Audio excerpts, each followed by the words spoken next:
Yaa safuu jaalalaa. Yaa safuu jaalalaa eenyu qabda laataa miidhame siin jedhee namuu si himataa kun imimmaan harcaasee kun garaa gubataa yaa ibidda jaalalaa eenyu si hubataa. Maal sitti balleessite mara dandeessuun ta'e fedhii ofii dhiiftee fedhii keessiif baattee galatoomi osoo hin jedhin harka jalaa fuute. Dhaddacha jaalalaa eenyutu dhaabbatee murtii isa dhugaa eenyutu argatee osoo murtiin dhugaa kan jiraatu taate daldaltuun jaalalaa silaa hidhadhumte.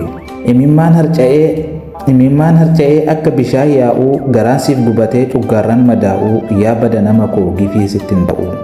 Miidhama jaalalaa isa ragaan qabne kan miidhamuu kan kee poolisiin hin argine kan booyuu malee dhugaa hin arganne miidhamaa jaalalaa nama hedduu argine. Hidhaan addunyaa silaa isiin xiqqoo imimmaan jirri booyan naraase garaa koo miidhamtoota jaalalaatiif birmadhu rabbii koo miidhamtoota jaalalaatiif birmadhu rabbii koo.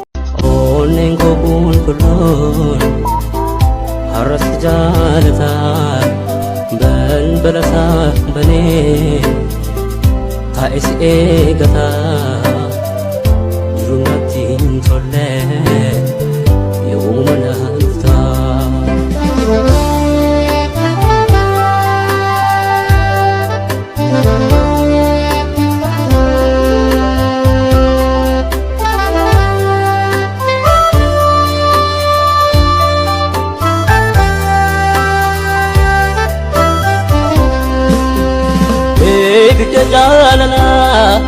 Ibidda jaalalaa narraan dhabne narratti qabsiistee eenyu qabaa jettee eenyu qabaa jettee ollooti kophaa konaa dhiftee.